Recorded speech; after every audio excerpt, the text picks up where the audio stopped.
untuk permulaan ni, tajuk jual beli emas. Mungkin doktor ada mukadimah yang tersendiri tentang tajuk kita pada petang ini. Dipersilakan. Okay, bismillahirrahmanirrahim. Assalamualaikum warahmatullahi taala wabarakatuh. Saudara-saudara, tuan-puan sekalian, alhamdulillah pada petang ini kita akan bincangkan tentang jual beli emas patuh syariah. Yang saya rasa banyak kemusykilan di luar sana berkenaan dengan jual beli emas ni.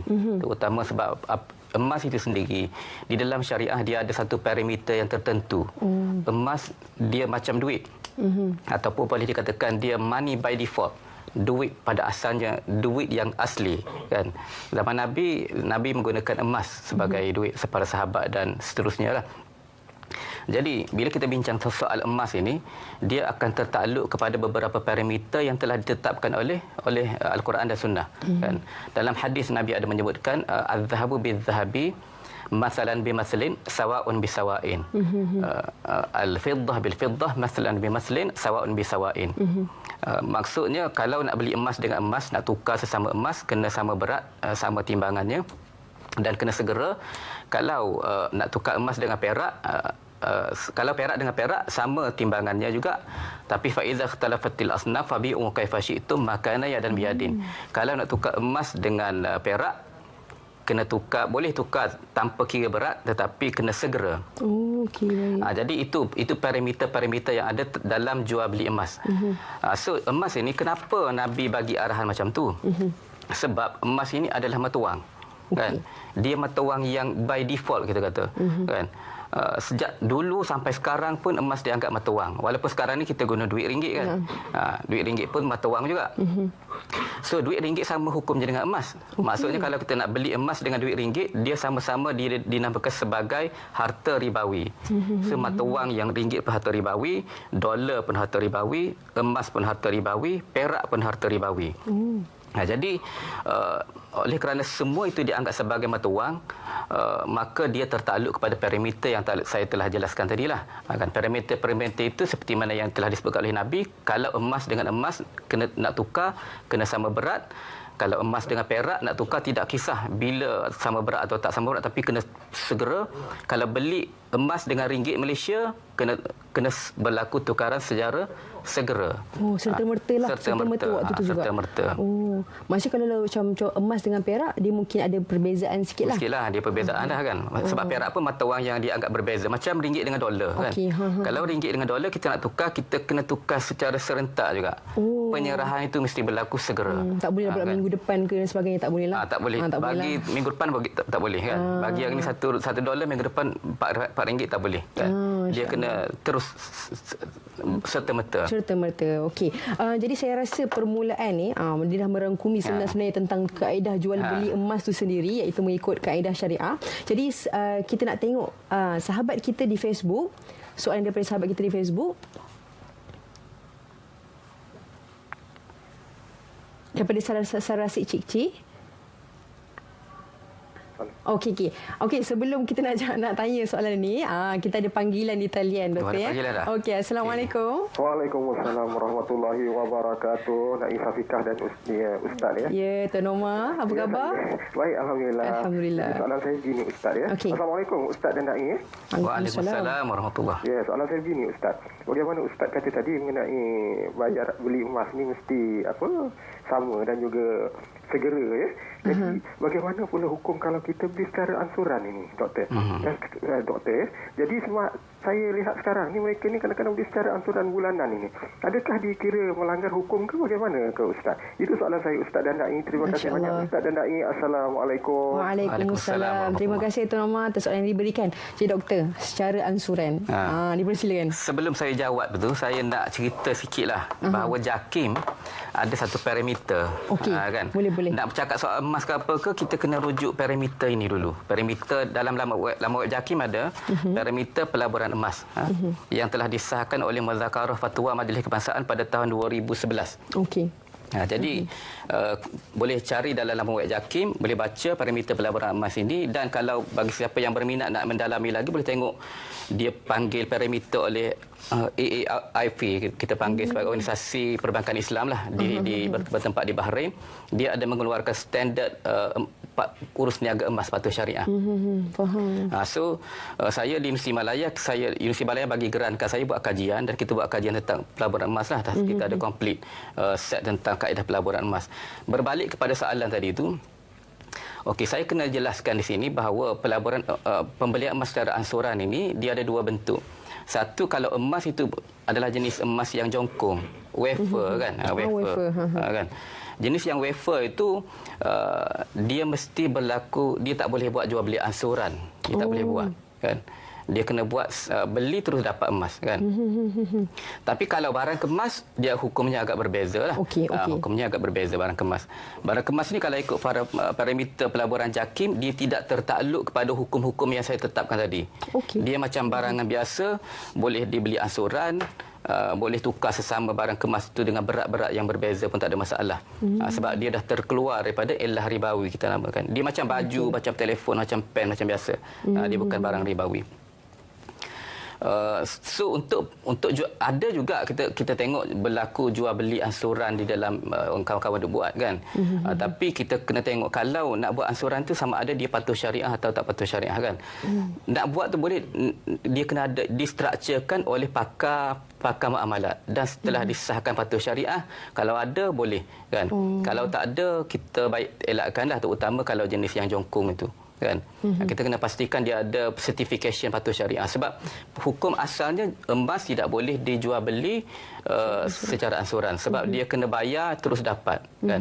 Cuma cara kita dapat itu bagaimana kan. Kadang-kadang kita dapat bukan dalam bentuk emas secara fizikal, kita boleh juga dapat dalam bentuk akaun. Pun tak ada masalah. Nilai itulah nilai emas. Bukan nilai. Bukan nilai. Emas tu sendiri. Kita dapat dalam akaun. So pada bila masa kita boleh redeem emas kita itu. Banyak di pasaran di Malaysia yang patuh syariah, kita boleh beli secara akaun saja kan.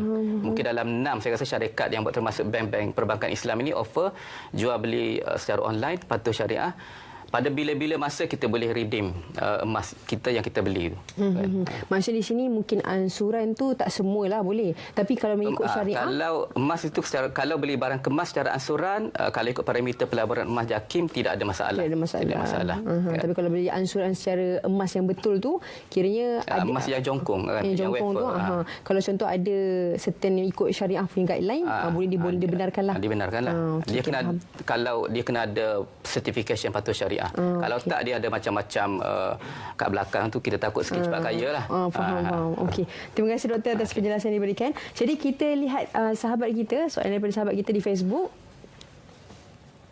Daripada Fauziah Tun Mat Isa.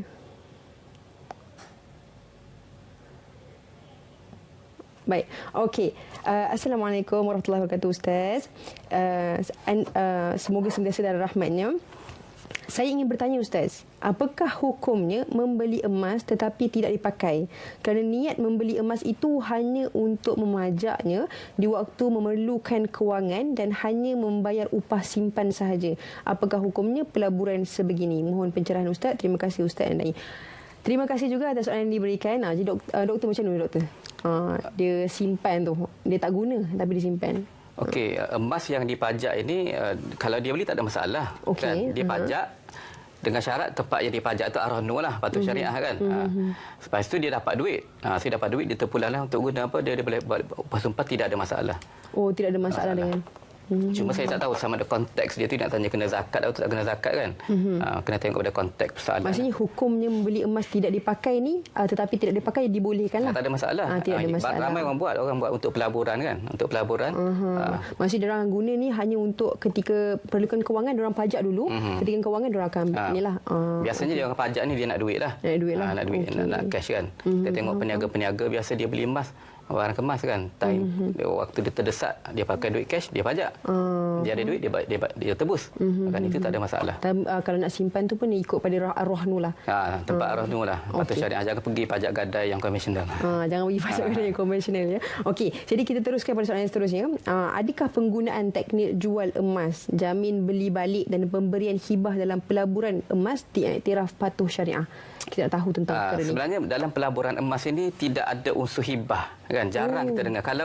Kalau mana-mana syarikat yang buat beli emas, beli balik kemudian ada hibah tertentu, kena berhati-hati sebab biasanya ini adalah skim cepat kaya dan dia mengandungi unsur-unsur riba lah, takut-takut mengandungi unsur-unsur riba.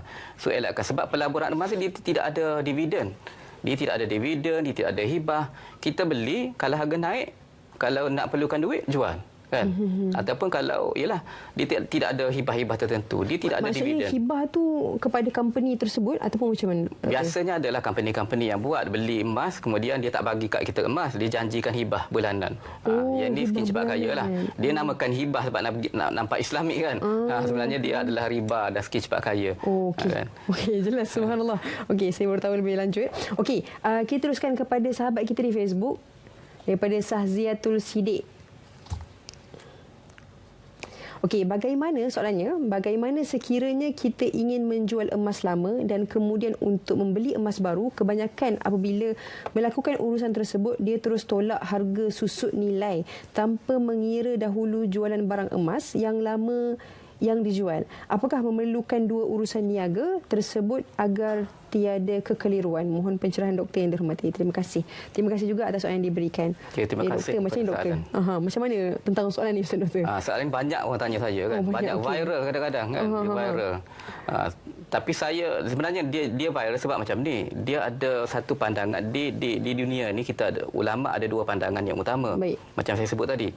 Ada pandangan yang majoriti ulama yang kata barang kemas termasuk di dalam barang ribawi, ya kan? Majoriti. Tetapi pendapat mazhab Hambali dan Ibn Taimiyah mengatakan barang kemas bukan barang ribawi sebab dia dah jadi barang, dia bukan jadi duit. Dia kan? ada orang ubah-ubah dia ada upah simpan kan. Cincin tu kos design saja tu kadang-kadang lebih mahal daripada kos berat emas kan. So bila dia berubah sifat daripada wang, daripada money kepada barang, so dia tak tertakluk kepada hukum-hukum ribawi tadi kan. So bagi setengah-setengah memang kita tak nafikan ada ustaz-ustaz yang tak setuju dengan pandangan yang JAKIM pegang ini. Tapi itulah yang Muzakarah Fatwa pegang, bahawa barang kemas bukan ribawi. So bila dia bukan ribawi, tidak ada masalah untuk kita pergi jual barang lama, top up duit, ambil barang yang baru kan. So tidak menjadi halangan sebab dia bukan barang ribawi. Dia boleh dibeli secara ansuran kan. Nak ambil barang lama, contohnya kita bawa barang lama sekilo kan. Sekilo barang kemas lama. Dah simpan berpuluh-puluh tahun ni, sekilo kan. Dapat barang baru 900 gram. 100 gram lagi upah kan. Yalah upah design yang baru, design moden. So tidak ada masalah. Tidak ada masalah. Sebab barang kemas dia dah terkeluar daripada unsur ribawi tadi. Dia bukan lagi harta ribawi. Faham. Itu berkaitan dengan barang emas. Tapi kalau kita tak sedap hatilah, aku nak pegang juga dengan pandangan yang jumhur fuqaha ni kan. Tak apa, kita boleh buat jual beli emas lah. Kita kena jual dulu barang kemas kita kepada kedai, kena ambil dulu duit, kemudian kita beli tambah duit yang baru untuk upah barang, sebab barang baru dia ada upah. Barang lama upah dah tak ada dah kan. So barang baru tadi tu dia kena top up sikit upah dan bayarlah. Kira berlaku dua jual beli. Kan? Maksudnya dia dapat dah jual barang emas lama, dia dapat duit, dia akan beli yang barulah. Dapat duit beli yang baru kan. So itu maksudnya dia kena ada dua akad. Satu akad jualan bagi pembeli lah. Satu lagi akad belian. Pembeli kena buat dua akad. Ada dua akad. Itu pun kalau dia tak nak pakai pendapat yang kita terima dalam Muzakarah Fatwa ni lah. Kan? Okey, faham. So kita tak ada masalah dalam syariah ni, kita terbuka kepada khilaf kan. Katalah nak ambil pendapat yang lebih itu pun tak ada masalah. Terima kasih atas penjelasan doktor. Terima kasih, saya lebih jelas. Subhanallah. Okey, sekarang ada panggilan di talian. Assalamualaikum. Waalaikumsalam warahmatullahi wabarakatuh. Doktor dan Fika. Apa khabar Fika, doktor? Oh, baik. Apa khabar Puan? Kita ayah sihat ke? Alhamdulillah. Okey, Puan dipersilakan soalannya. Macam ni doktor, contohnya kan macam saya, kita adalah berapa, katalah gelang ni jenis A, jenis B kan. Lepas tu kita rotate. Hari ni kita pakai, maknanya kita pakai, kadang-kadang kita tak pakai doktor.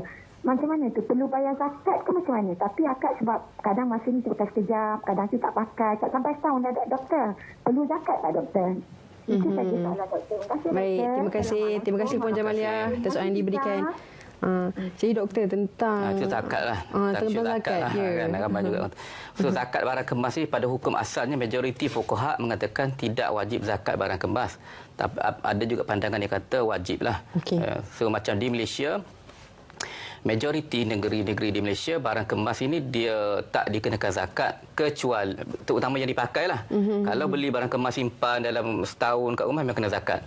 Ataupun lelaki beli barang kemas, lelaki tak boleh pakai. Kalau dia pakai sekalipun, kalau cukup nisab 85 gram, kena bayar zakat kalau lelaki lah. Kan?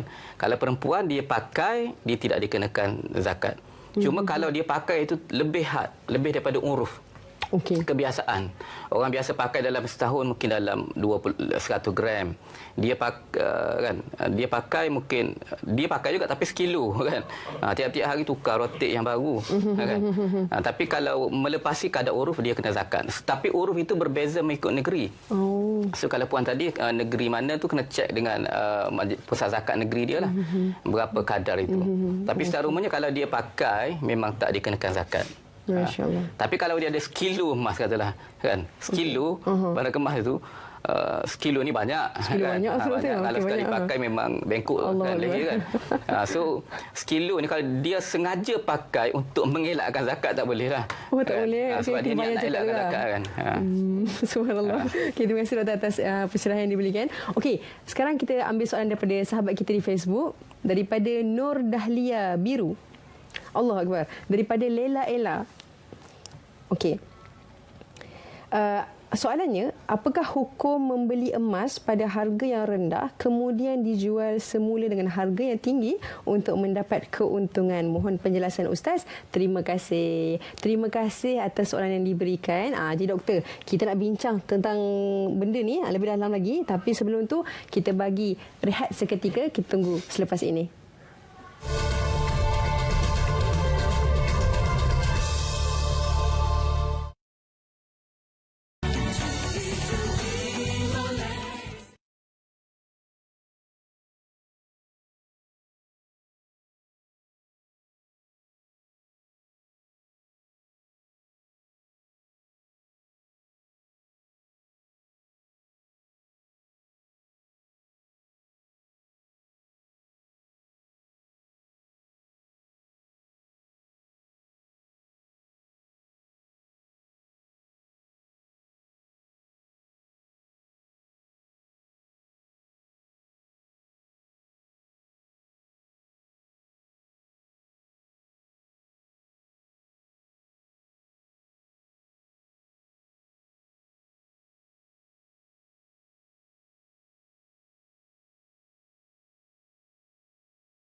Alhamdulillah, kembali lagi dalam rancangan Anda Muskil. Di sini ada jawapannya. Hari ini kita bincangkan tentang tajuk jual beli emas. Saya rasa tajuk ni sangat-sangat hangat sebab sekarang ni mungkin ramai yang menyimpan emas ni untuk keselamatan lah, untuk keselamatan diri dan sebagainya. Jadi ini yang kita akan bincangkan. Kita nak teruskan soalan sebentar tadi yang kita tanyakan kepada doktor, iaitu tentang hukum membeli emas pada harga yang rendah kemudian dijual dengan harga yang tinggi untuk mendapat keuntungan. Bagaimana doktor?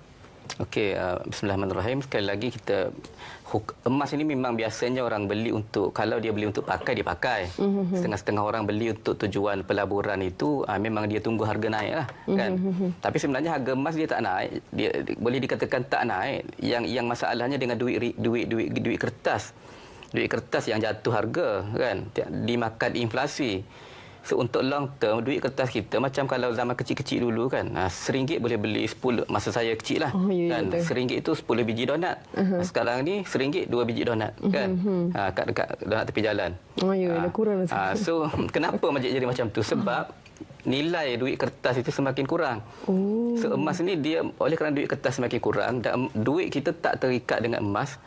Kalau duit kita terikat dengan emas, lain cerita. Kalau duit kita tak terikat, so sebab itu harga emas dia semakin naik. Okey. Kan? Sekarang ni 301 gram, kan? Okey. Masa 2 bulan yang lalu, PKP bulan 4 251 gram. Okey. Tahun lepas 191 gram kan. So begitu cepat harga naik. So sudah tentulah orang akan anggap emas ini sebagai satu aset pelaburan untuk lari daripada krisis ekonomi kan. So berbalik kepada soalan tadi itu, memang apabila dia nak beli emas, mungkin dia mengharapkan harga yang naik, harga naik tinggi kan. So kalau dia beli emas itu dengan cara-cara, setengah-setengah ulama tidak membenarkan kalau memang kita niat nak spekulate, nak beli time tinggi jual lepas tu beli, tak, setengah ulama tak benarkan. Cuma bagi majoriti ulama mengatakan emas ini kalau dibeli dengan niat untuk menyimpan, sekadar untuk kita simpan value, dia boleh store value kan. So kalau value itu kita boleh simpan, emas itu kita boleh simpan store value sebab dia tak jatuh. Bahkan dia makin naik sebab duit kita jatuh. Kan. So untuk store value itu tidak ada masalah. So sebenarnya kita boleh je beli sebab bila harga naik, dia secara automatik duit kita jatuh sebenarnya kan. So kita pun dapatlah sedikit keuntungan lah kalau kita jual. Emas ini selagi kita tak jual, kita tak untung. Dia panggil capital gain, jenis aset yang capital gain ni kan. Katalah masa saya beli hari tu emas 250. Sekarang 300. Saya untung tak? Emas saya tetap 1 gram. Saya tak untung kan. Kecuali setelah saya jual, saya dapatlah RM300. Kan? Itu capital gain namanya. So, tapi dengan syarat cara pembelian dia patut syariah. So kalau dia sekadar beli untuk mengharapkan kenaikan sebagai pelaburan, tidak ada masalah. Dan bahkan itu salah satu cara yang baiklah, alternatif pelaburan selain daripada pasaran saham, selain daripada unit trust dan seumpamanya. Maknanya dia adalah panduan syariah dari situ untuk diikuti lah kan. Panduan syariah. Kena follow panduan parameter JAKIM. Panduan parameter JAKIM. Okey doktor. Okey, kita ada panggilan di talian. Assalamualaikum. Waalaikumsalam. Siapa di sana? Daripada Kota Tinggi. Cik Misria, apa khabar? Sihat, Alhamdulillah. Alhamdulillah. Soalannya apa? Saya nak buat 2 pertanyaan boleh? Boleh. Yang pertama, boleh tak kita jual barang kemas? Maksudnya dengan secara bayar angsur-angsur. Ansur-ansur? Adakah dalam Islam dibolehkan? Lepas tu, itulah saya nak buat pertanyaan yang tu. Kalau kita pakai barang kemas hari-hari tu, kalau melebihi daripada 100 gram, adakah perlu dizakatkan? Tu aja. Hello? Ya. Faham. Terima kasih atas soalan yang diberikan. Jadi 2 soalan. Dengar. 2 soalan tadi. Terima kasih. Terima kasih, Puan. Assalamualaikum. Okey, masalah. Okey, waalaikumsalam. Assalamualaikum warahmatullahi wabarakatuh. Ceria ya penonton kita pada petang ni.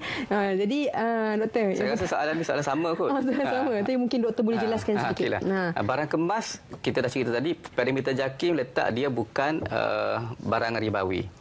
Fatwa negeri Kelantan pun bukan barang ribawi. Fatwa Perlis pun dia tak dianggap sebagai ribawi. So dia boleh dibeli secara ansuran. Kan? Sebab dia dah terkeluar ilah dia. Tak ada masalah lah nak beli ansuran apa semua tu, bayar sikit-sikit tak ada masalah. Asalkan emas tu ada lah dapat. Baik. Jangan beli emas tak ada pula. Yang keduanya, dia soalan dia tadi pasal zakat kan. Lebih 100 gram dia kata kan. So saya tak tahu lokasi dia kat mana. Dia ada urus setiap negeri. Kan, urus setiap negeri. Kalau lebih 100 gram, kalau wilayah tu lebih daripada 800 gram kalau saya tak silap kan. Kalau negeri masing-masing. Kalau Perlis 85 Perlis pakai tak pakai 85 gram kena zakat. Mengikut pada keadaan tempat lah. Mengikut tempat. Kena rujuk negeri masing-masing. Sebab di Malaysia ni kita belum lagi selaraskan tahap pemakaian emas itu. Tapi kalau dia nak bayar zakat, lebih afdal lah. Lebih afdal lah. Okey, terima kasih doktor. Okey, soalan seterusnya. Apakah dibolehkan untuk membeli emas menggunakan kredit kad Islami? Mungkin ada bank-bank Islami kerana terdapat bayaran tertangguh untuk beli emas. Adakah sama jika membeli emas dengan menggunakan kredit kad konvensional? Dipersilakan doktor. Pembayaran menggunakan kredit kad ni dia sebenarnya sama sahaja dengan pembayaran secara tunai. Kan? Sebab apabila kita masukkan kredit kad dalam mesin itu, bila kita tekan-tekan tu, kemudian dia seolah-olah dah duit itu dah masuk kepada penjual. So sekarang ini kita seolah-olah kita berhutang dengan bank lah. Kan? So kalau ikut parameter JAKIM ini, dia kata tak ada masalah untuk membeli secara cek pun boleh. membeli secara kad debit pun boleh, membeli secara kad kredit pun boleh kan. So tidak ada masalah. Tapi ada tak perbezaan antara kredit kad Islamik tu dengan kredit kad konvensional itu sendiri? So kalau dengan kredit kad sebenarnya kita berhutang dengan bank lah kan. Okey, berhutang dengan bank. Macam saya nak beli emas, saya tak ada duit. Saya minta Syafiqah tolong bayar kan. Boleh lah. Yang urus niaga dah selesai antara itu kan. Cuma kalau konvensional jual beli emas tadi sah. Okey. Kan? Yalah sebab dah jual beli emas tadi sah. Yang haramnya kita guna kad kredit konvensional tu. Kan? Okey. Kita boleh dapat emas tapi yang haramnya sebab kita guna kredit kad konvensional. Beli makanan pun kalau guna kredit kad konvensional pun adalah haram kan? Bukan sekadar emas kan? Okey. Subhanallah. Thank you. Terima kasih Doktor atas pencerahan. Okey, kita lihat sahabat kita di Facebook, Mas Nida Johar. Okey, soalannya yang pertama, Ustaz, apakah dibolehkan kita membeli emas secara bermain kutu sedangkan mungkin harga emas akan turun ataupun naik dalam tempoh itu? Dan yang kedua, apakah hukum memajakkan barang-barang emas dan apakah cara pajakan yang dibenarkan dalam Islam? Terima kasih atas soalan yang diberikan daripada sahabat kita Mas Nida Johari. Jadi doktor, dibolehkan tak kita membeli emas secara bermain kutu sedangkan mungkin harga emas tu turun naik dalam tempoh tersebut? Kutu sebenarnya salah satu kaedah orang-orang kita menyimpan duit kan. So dia main kutu. Tapi perlu kita ingat kutu sekiranya dianjurkan oleh syarikat. Mana-mana syarikat lah dia bercanggah dengan akta. Kita tak boleh kan. Kutu tak boleh dibenarkan oleh undang-undang kan. Bermain kutu ni kalau kita nak buat juga kutu boleh buat dengan adik-beradik boleh. Kawan-kawan pejabat tu tak ada masalah lah kan sebab dia sama-sama yang kita kenal. Syarat nak buat kutu patuh syariah ni kutu je tak libatkan emas lagi. Dia kena sama-sama kenal. Kan kalau ada yang tak kenal di antara yang ahli-ahli kutu tu mak kutu je kenal kan. Kita tak kenal orang ahli-ahli yang lain. Itu tak boleh sebab ada unsur gharar di situ. Sebab kutu ni ibarat saling berhutang antara satu sama lain lah kan. So mula-mula orang tu hutang dengan orang tu, kemudian orang tu bagi hutang pula gila-gila. So emas ini kalau dia buat kutu untuk jongkok emas memang peraturannya tak boleh lah, terutama kalau dia janjikan nak bagi emas. Saranan saya kalau nak buat kutu juga nak simpan dengan adik-beradik ataupun dengan rakan-rakan, dengan jiran tetangga, rakan-rakan sepejabat, buatlah kutu tetapi bagi option sama ada dia nak dapatkan emas ataupun dia nak dapatkan duit kan. So sudah tentulah kalau dia orang yang lewat dapat duit masa tu emas dah naik kan. Tentulah dia dapat sikitlah emasnya. Kan sekarang ni 300 emas. So katalah kutunya hasilnya adalah 300, dia dapat 1 gram.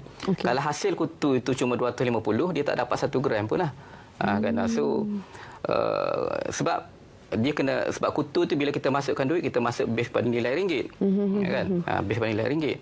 Maknanya dibenarkanlah untuk beli emas secara bermain kutu ni boleh lah? Boleh, tapi kena bagi option. Kalau orang tu tak nak emas, dia boleh ambil duit. Contohnya dia kata cincin dapat kecil je bila giliran dia kan. So dia kata tak apalah dia nak duit. Kan. Sebab masa kebetulan giliran dia tu mahal. Okey, soalan yang seterusnya tadi, hukum memajakkan barang-barang emas dan apakah cara pajakan yang dibenarkan dalam Islam? Kita nak tahu cara pajakan tu. Cara pajakan macam kita ceritakan tadi, dia kena pajak dekat ar-rahnu lah, ar-rahnu patuh syariah kan. Sekarang ni ar-rahnu semua patuh syariah, ar-rahnu patuh syariah menggunakan kaedah tawarruk kan. Dulu guna kaedah upah simpan. Sekarang ni guna kaedah baru tawarruk. So dia kena pergi kepada ar-rahnu yang patuh syariah. Jangan pergi kepada tempat-tempat pajak gadai yang tak patuh syariah lah. Perlu mengikut guideline syariah. Kalau boleh kalau kita tahu pun kita tanyalah kepada yang lebih tahu kan. Dia tulislah ar-rahnu kan. Ar-rahnu, masya-Allah. Okey. Jadi kita teruskan kepada soalan yang seterusnya daripada sahabat kita di Facebook, Zaleha Haji Muhammad Nur. Okey, soalannya, jika saya memakainya dalam kadar yang berlebihan kerana tidak mahu membayar zakat, hukumnya apa Ustaz? Jika saya memakai ini dalam keadaan yang berlebihan kerana tidak mahu membayar zakat, hukumnya apa Ustaz? Okey, terima kasih atas soalan yang diberikan daripada sahabat kita. Ya doktor, maksudnya dikatakan dia dah beli barang emas semua tu tapi dia pakai tu, dia pakai berlebihan sebab nak elak zakat. Macam mana doktor? Nabi dah kata innamal a'malu binniyat kan, fa innamal likulli imri'in ma nawa kan. Sesungguhnya amalan itu dengan niat kan. Kalau memang kita niat nak lari daripada kewajipan, haramlah hukumnya kan. Sepatutnya kita kena zakat, tapi kita sengaja hari ni nak pakailah sikit kan, zakat, takut kena bayar zakat kan. Allah. Kan? Sepatutnya kita bila kita beli emas, niat kita adalah untuk membayar zakat. Sepatutnya lah lebih afdal kan. Sepatutnya kita simpan emas untuk tujuan apa? Takkan nak kekayaan dunia saja. So kita simpanlah sampai cukup 85 gram ataupun lebih lah untuk kita dapat melaksanakan rukun Islam. Kan, yang ketiga kan. Sebab berapa ramai orang Islam simpan duit dekat tabung haji sebab niat apa? Nak pergi ke Mekah, nak menunaikan ibadah haji. Tetapi kalau kita simpan emas, kita niatlah simpan itu untuk melunaskan ibadah zakat. Kan, barulah kita cukup complete set kita punya rukun Islam itu. Masya-Allah. Kan, kalau kita sengaja lari, harta tak akan berkat, bahkan haramlah. Haram. Tapi memanglah dari sudut undang-undangnya tidak dikenakan zakat kalau kita pakai, tapi sengaja lari itu hukumnya haram. Okey, terima kasih doktor atas pencerahan. Okey, sekarang kita ada panggilan di talian. Assalamualaikum. Waalaikumsalam. Siapa di sana? Badri sini. Badri, Tuan Badri, dipersilakan soalannya. Ya, macam soalannya. Soalan. Baik. Saya ada dengar daripada seorang rakan tentang cara dia buat pelaburan menggunakan emas. Tapi apa yang dia buat ialah mula-mula dia beli emas. Lepas tu dia akan pajak kepada, tak kisahlah mungkin arwah nur ke ataupun pajak biasa. Tapi lepas tu dia dapat duit kan. Duit tu dia akan dapat kurang sikit pada harga emas kan sebab ada upah simpan. Baik. Duit yang dia dapat tu, dia beli lagi emas. Dan dia repeat the process. Sampai kata duit tu mungkin dah tinggal sikit lah. Jadi, persoalannya sama ada dari segi syariah benda ni dibenarkan. Mungkin sebab saya nampak ada unsur leverage kan. Leverage dan mungkin ada juga perjudian sebab dia mungkin expect harga tu naik saja. Kalau harga naik, nampak macam berbaloi lah. Dari segi kewangan. Dari segi hukum saya tak pasti. Tapi kalau macam harga turun, mesti pastinya harga tu akan kerugian banyak jugalah. Itulah minta pandangan Ustaz. Terima kasih Ustaz. Okey, terima kasih atas soalan yang diberikan. Terima kasih Cik Badri. Jadi doktor, soalan ni panjang kan. Yang bagus tu. Dia mungkinlah pajak gadai itu nampak elok, tapi rupa-rupanya ada di sebaliknya tu. Dia macam ni, biasanya orang buat macam tu dia nak mempergunakan leverage kita panggil. Kan, leverage dia punya aset. Kan. Dia ada aset, dia pergi pajak, dia beli aset yang lain pula. Dia ada aset lagi, dia pajak lagi sehinggalah dia dapat beberapa banyak emas. Kan, lebih banyak emas. So, bila dia leverage macam tu, dari sudut syariahnya, kita tak boleh kata haram secara direct sebab urus niaganya patuh syariah. Dia arwah nur patuh syariah kan. Dia beli emas patuh syariah. Katalah semua patuh syariah. So, secara umumnya, hukumnya adalah haruslah. Tetapi banyak yang kawan-kawan saya buat pun tak menjadi, dia lingkup sebab harga emas kadang-kadang waktu jatuh dia nak kena bayar upah-upah setiap, dia tentu dia banyak resit-resit arwah nur tu. Baik. Kan? So dia kena bayar upah setiap satu pula.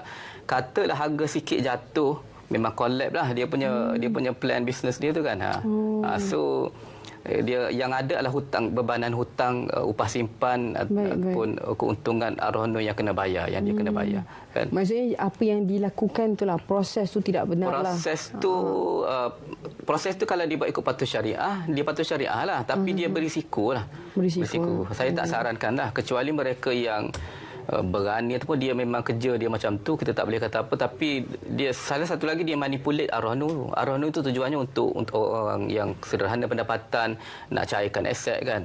Tapi dia ni dah eksploitasi arwah nur. Dia tak bagus juga untuk sebagai kita dalam transaksi muamalah ni, antara unsur-unsur patuh syariah muamalah ni, kita tak boleh menjejaskan orang lain.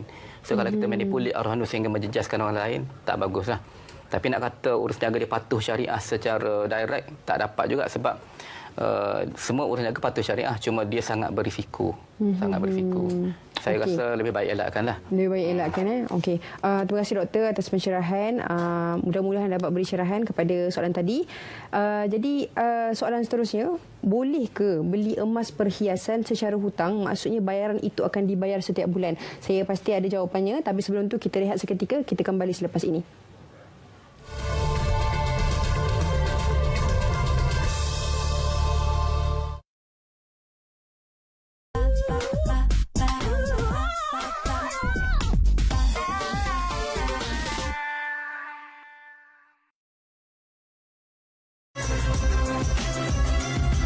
Assalamualaikum warahmatullahi wabarakatuh. Jangan lupa saksikan siaran langsung Tilawah Interaktif pada 13 Ogos hari Khamis pukul 6 petang hanya di TV1. Anda akan diperdengarkan dengan bacaan dari surah Az-Zariyat ayat 19 hingga 23 dengan menggunakan Taranum Ras.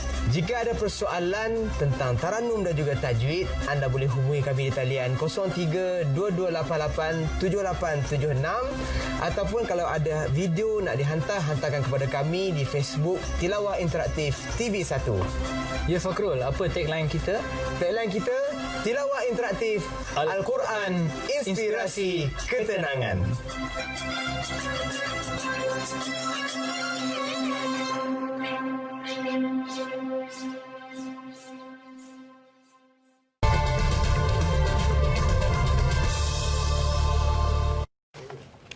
Alhamdulillah, kembali lagi dalam rancangan Anda Muskil. Di sini ada jawapannya bersama dengan panel jemputan kita, Dr. Ahmad Sufian Syekh Abdullah. Kita nak bincangkan tentang tajuk kita, jual beli emas, termasuk juga pelaburan emas. Mungkin ada nak tanya lagi soalan, sila berikan soalan anda di Facebook, insyaAllah kami tanyakan. Jadi tadi kita nak tanya pasal beli emas secara hutang, boleh ke tidak? Mungkin doktor ada penjelasan yang lebih dalam lagi. Dipersilakan. Okey. Beli emas, barang kemas secara hutang tidak ada masalah. Dengan syarat barang itu memang ada lah kan. Sebab apa? Sebab kita anggap barang kemas itu adalah barang kemas yang bukan terkeluar daripada ilah ribawi tadi kan. Tapi kalau nak beli jongkong secara ansuran memang tak boleh kan. Tak boleh. Tapi ada kaedahnya sebenarnya kalau kita nak beli jongkong secara ansuran. Ada kaedahnya. Kan? Mungkin doktor boleh jelaskan sedikit? Contohnya macam kita buat janji dengan penjual. Janji. Kan? Undertake to buy. Kan? Janji untuk membeli pada satu-satu masa. Dengan harga tertentu yang kita dah lock pada hari ini. Ya kan? Kita kunci harga pada hari ini. Katalah harga hari ini 300 1 gram. Kita nak beli sekilo 300,000 kan. So kita belum lagi ada 300,000 duit. So kita pun pergi kat penjual, kita buat janji saya akan beli sekilo dalam masa setahun.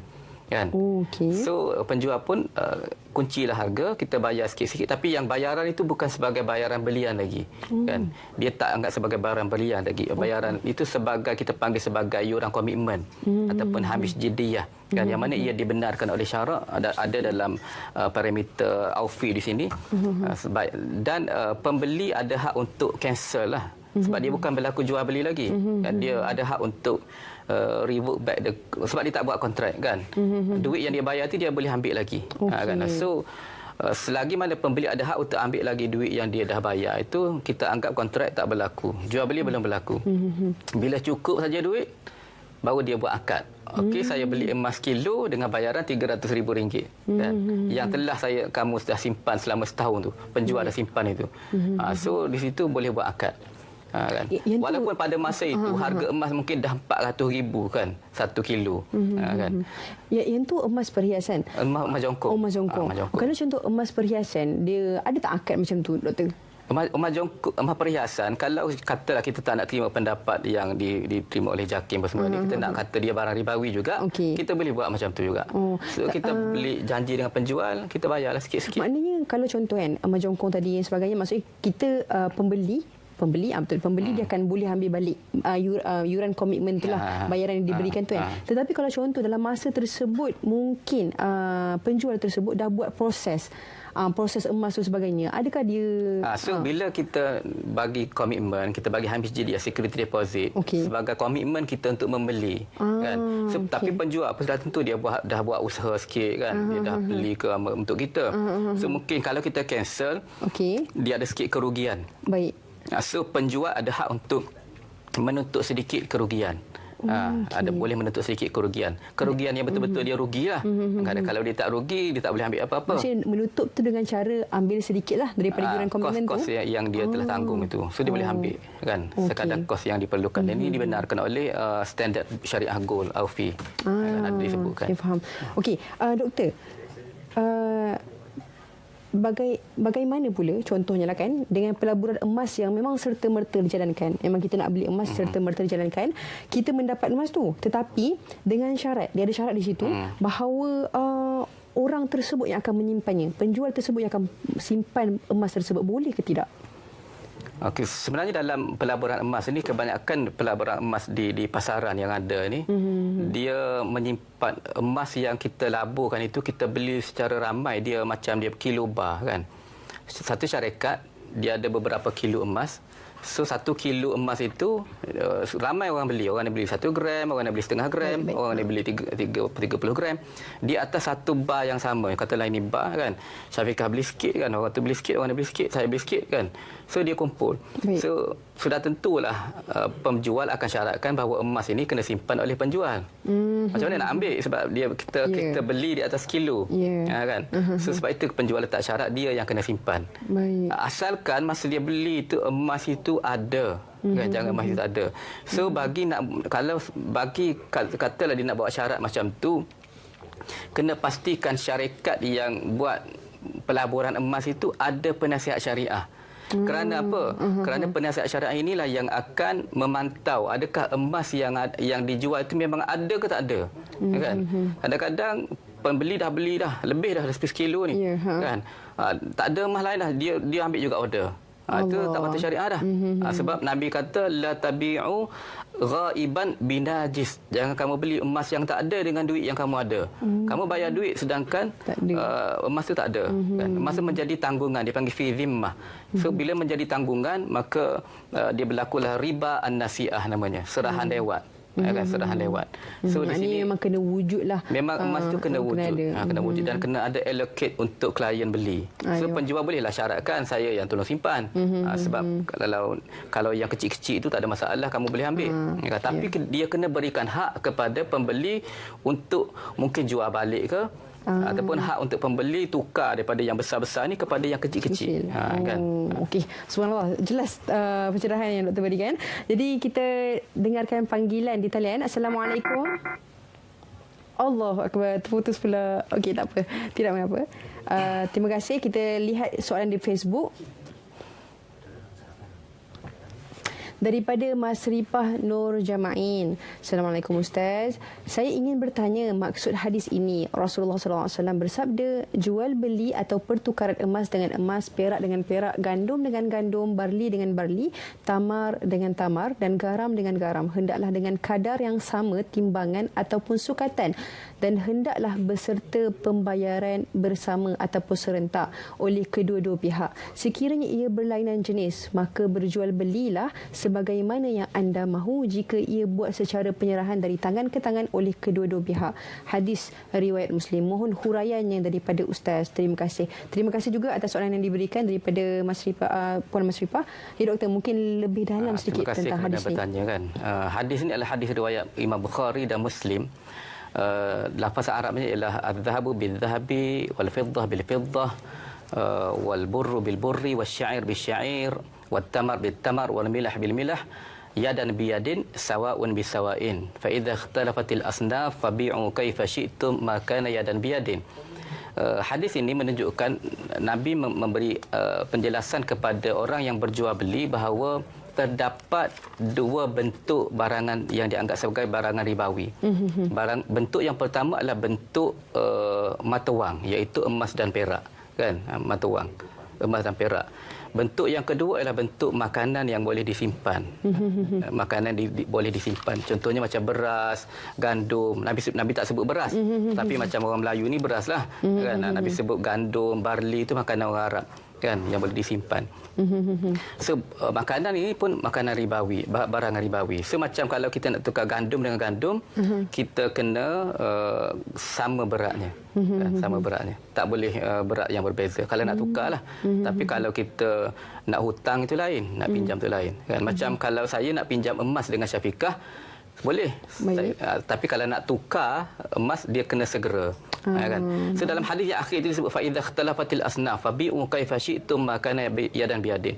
Kalau benda itu berbeza, emas nak tukar dengan perak, kan? So tidak ada masalah nak tukar dengan bayaran yang berbeza berat. Sudah tentulah perak itu lebih murah, kan? So katalah perak sekilo, emas 10 gram contoh, kan? So kita boleh tukar, tak ada masalah. Kan? Tapi dengan syarat segera macam tadi. Serahan itu berlaku segera. Cuma bentuk serahan itu yang ulama bincang. Bentuk serahan itu. Macam mana bentuk serahan itu? Kan?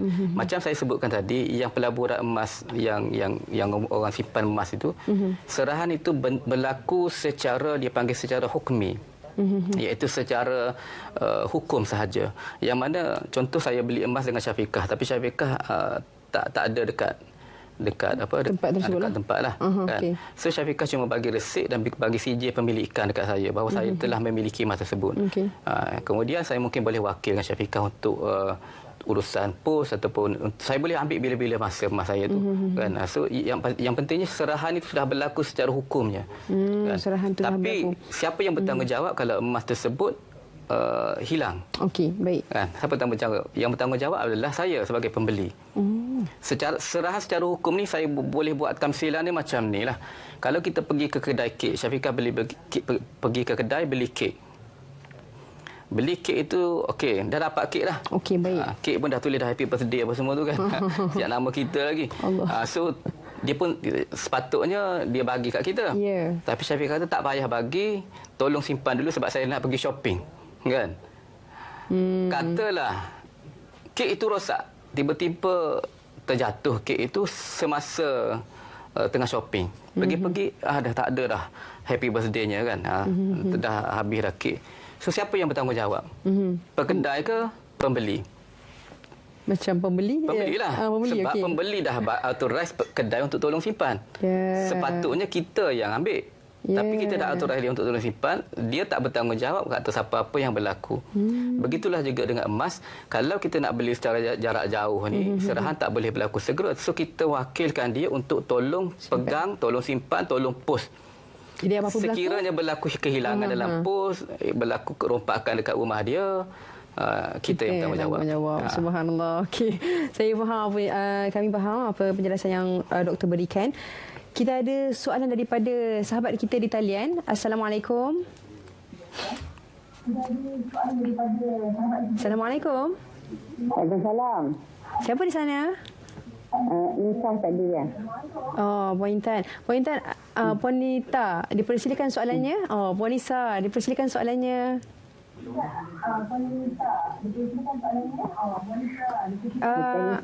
Bukan Nisa. Oh, ya Puan Nisa. Dipersilakan soalannya. Puan Nisa boleh jauh daripada TV? Tak apa. Okey, baik. Macam ni. Saya nak tanya. Hello. Hello. Ya, teruskan. Saya nak tanya. Saya ada bayar emas. Tapi saya kadang-kadang pasar, kadang-kadang tak. Boleh kena bayar zakat juga ke? Sebab saya pun tak bekerja. Cuma suami aja kerja. Gaji pun RM1,200 sebulan. Itu aja saya nak tanya. Okey, terima kasih. Terima kasih Puan Nisa atas soalan yang diberikan. Assalamualaikum. Jadi doktor, mungkinlah sebab isu ni berkaitan dengan perhiasan wanita. Jadi wanita mungkin ada kemusykilan dan sebagainya. Jadi tak bekerja dan sebagainya. So macam mana doktor? Perlu tak bayar zakat ni?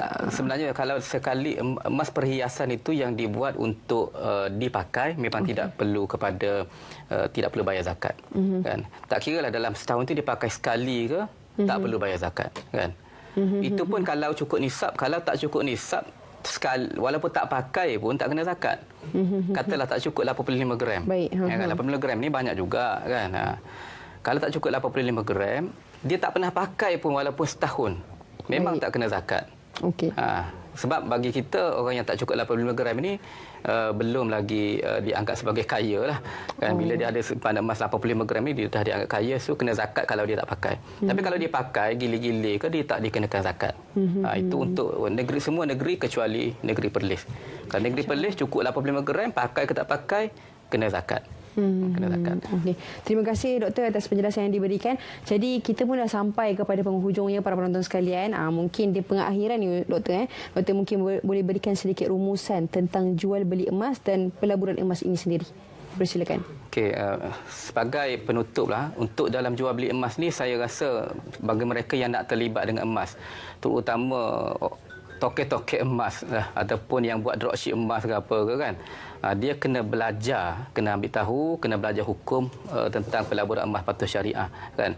Kadang-kadang mungkin orang tu terlibat cuma dengan barang kemas, tapi satu masa dia mungkin terlibat dengan jongkong kan. So di situ ada hukum kesyarak yang sangat ketat, ketat. Walaupun kadang-kadang setengah-setengah syarikat pelaburan dia dah ada patuh syariahnya kan. Tapi kita tidak boleh lari daripada untuk kita belajar hukum apa di sebalik patuh syariah tersebut kan, apa struktur yang dibuat oleh syarikat tersebut sehinggalah dia dikatakan patuh syariah kan. So kita kena belajarlah kan. Boleh rujuk parameter pelaburan emas JAKIM kan, boleh rujuk standard syariah OFI kan. Di samping itu memang kalau baca parameter itu mungkin perlukan penjelasan. So di situ kita perlu tingkatkan pembelajaran kan. Sebab terlibat dengan emas ni kita telah terlibat dengan barang ribawi. Bila kita terlibat dengan barang ribawi, Imam Malik menasihatkan, dia kata aku sangat benci, aku tak suka, aku haramkan mereka terlibat dengan barang ribawi kecuali mereka yang bertakwa kan. Cara-cara nak bertakwa itu ialah kita kena belajar hukum syarak tentang jual beli emas kan. Kita belajar hukum syarak tentang jual beli itu sendiri kan. Berapa banyak yang tak belajar tentang fikmah amalat, tahu-tahu jual beli online je kan, tak tahu hukum hakam. So kita kena belajarlah kan, tingkatkan pengetahuan kita. Banyakkan bertanya, cari guru-guru yang boleh buat rujukan dalam jual beli emas ni supaya kita tidak terlibat dengan riba lah. Subhanallah. Okay, terima kasih doktor atas pencerahan yang diberikan daripada awal sampai akhir. Jadi mudah-mudahan memberikan manfaat kepada semua para penonton, dan insya-Allah terima kasih juga kepada semua para penonton kerana bersudi bersama dengan kami daripada awal sehingga akhir, dan terima kasih juga kepada semua kru-kru Anda Mushkil. Insya-Allah jangan lupa minggu depan hari Selasa juga pada 6 petang kita bertemu lagi. Saya tutup dengan wabillahi taufik wal hidayah. Wassalamualaikum warahmatullahi wabarakatuh.